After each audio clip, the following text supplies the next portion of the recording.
Assalamualaikum warahmatullahi wabarakatuh. Saya Talita Nur Azizah dengan NPM 233511551671, nomor absen 27. Untuk memenuhi tugas 2 Sistem Administrasi Indonesia dengan dosen Ibu Eka Fadila SIPMA, saya mengambil materi ke-10 dengan tema Manajemen Pelayanan Umum. Sebagai mahasiswa yang mengambil jurusan administrasi publik, menurut saya penting untuk kami memahami manajemen pelayanan umum ini sendiri, dan juga wawasan ini memberikan pengetahuan tentang manajemen pelayanan publik yang ingin bekerja di sektor pemerintahan, pelayanan masyarakat, atau perusahaan BUMN dan BUMD. Sebelum membahas lebih dalam tentang manajemen pelayanan umum, pastinya kita harus mengerti dulu pengertian dari pelayanan umum itu sendiri. Jadi, pelayanan umum adalah segala bentuk kegiatan yang dilakukan oleh pemerintah untuk memenuhi kebutuhan masyarakat. Jadi, pelayanan umum ini bukan cuma tugas pemerintah, namun proses untuk mencapai tujuan tertentu yang sudah ditetapkan.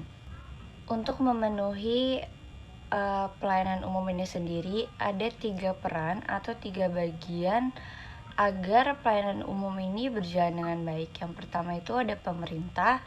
Pemerintah itu sebagai katalisator yang mempercepat dan memastikan pelayanan berjalan dengan baik. Kemudian yang kedua ada aparatur negara sebagai pelayan yang harus bekerja sesuai dengan aturan yang berlaku. Dan terakhir itu ada masyarakat sebagai pihak yang dilayani. Jadi mereka berhak mendapatkan layanan yang baik dan sesuai dengan kebutuhan mereka masing-masing. Berdasarkan dari beberapa sumber, di sini manajemen pelayanan umum itu mendapatkan masalah dalam pelayanan umum. Ada beberapa kendala yang menyebabkan pelayanan umum itu nggak maksimal.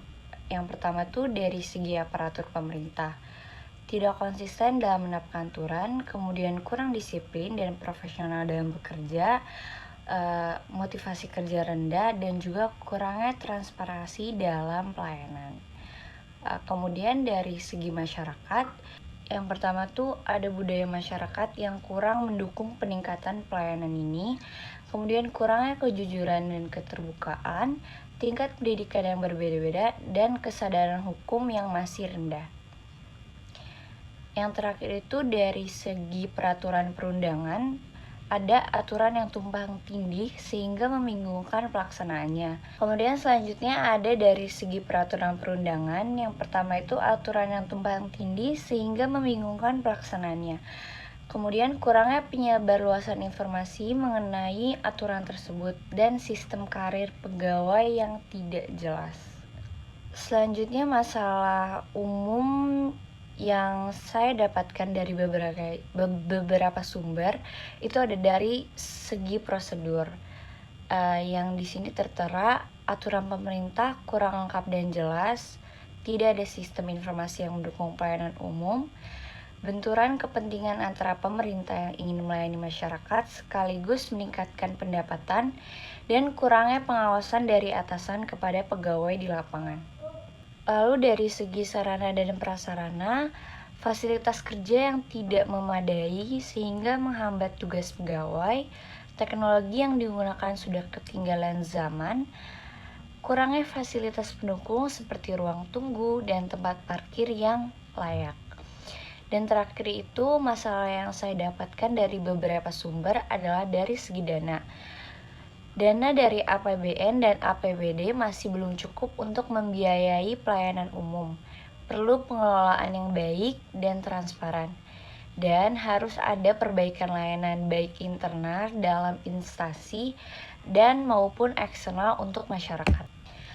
Nah, agar pelayanan berjalan dengan baik, tentunya harus ada beberapa prinsip yang diterapkan. Yang pertama itu ada prosedur, dan prosedur harus ditetapkan lebih awal. Hal ini tuh agar semua pihak yang terlibat memahami aturan mainnya. Kemudian jangan ada aturan yang membingungkan, atau bisa diartikan dengan berbagai cara. Kemudian kualitas berasal dari orang-orang yang menjalankan sistem. Jadi jika sistemnya baik, maka hasilnya tentu akan baik. Kemudian dari beberapa sumber yang saya dapatkan, badan usaha milik negara dan badan usaha milik daerah sering menghadapi masalah dalam pengelolaannya, seperti terlalu banyak yang bersembunyi di balik misi tanpa perencanaan nyata, birokrasi yang berbelit-belit menyebabkan lambatnya pengambilan keputusan, manajemen kurang terkontrol sehingga kinerja perusahaan tidak maksimal, departemen teknis terlalu banyak ikut campur menyebabkan kebijakan sering berubah-ubah, tidak ada perencanaan strategis jangka panjang, standar penilaian kinerja tidak jelas sehingga sulit mengetahui apakah perusahaan berjalan baik atau tidak. Menteri atau pejabat teknis bisa memberhentikan direksi secara sepihak tanpa melalui mekanisme yang benar. Ketika menteri berganti, kebijakan bisa berubah-ubah, menghambat kesinambungan perusahaan. Dari permasalahan-permasalahan yang sudah saya jelaskan tadi, adanya solusi untuk BUMN atau BUMD agar tetap bisa berjalan dengan baik. Jadi BUMN dan BUMD harus menerapkan prinsip Good Corporate Governance (GCG), yaitu ada 5 solusinya. Yang pertama, akuntabilitas. Semua kegiatan harus bisa dipertanggungjawabkan. Yang kedua, transparansi. Tidak adanya yang ditutupi dalam pengelolaan. Yang ketiga, pertanggungjawaban. Jadi setiap keputusan harus sesuai dengan aturan yang berlaku. Keempat, kemandirian, tidak bergantung pada kepentingan politik atau individu tertentu. Dan yang terakhir, kewajaran. Semua kebijakan harus dilakukan secara adil dan tidak merugikan pihak manapun.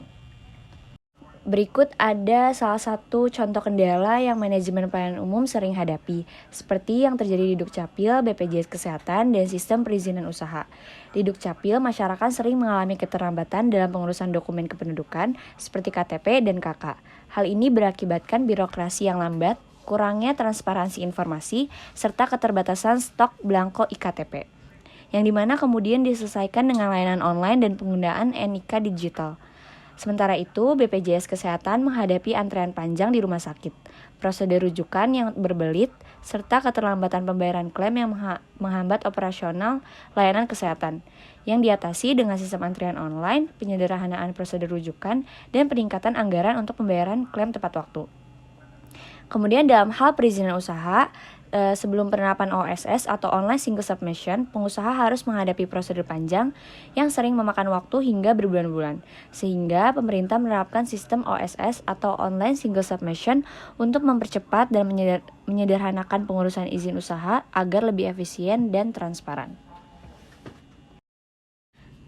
Jadi, kesimpulan yang dapat diambil dari penjelasan mengenai manajemen pelayanan umum adalah bahwa efektivitas pelayanan sangat bergantung pada sistem yang digunakan, kualitas sumber daya manusia, serta dukungan teknologi dan kebijakan yang jelas. Permasalahan seperti birokrasi yang berbelit, kurangnya transparansi, serta keterbatasan sarana dan prasarana sering menjadi hambatan utama dalam pelayanan publik, seperti yang terjadi di Dukcapil, BPJS Kesehatan, dan perizinan usaha. Namun, dengan inovasi seperti digitalisasi layanan, penyederhanaan prosedur, dan peningkatan anggaran, pemerintah dapat meningkatkan efisiensi serta kualitas pelayanan bagi masyarakat.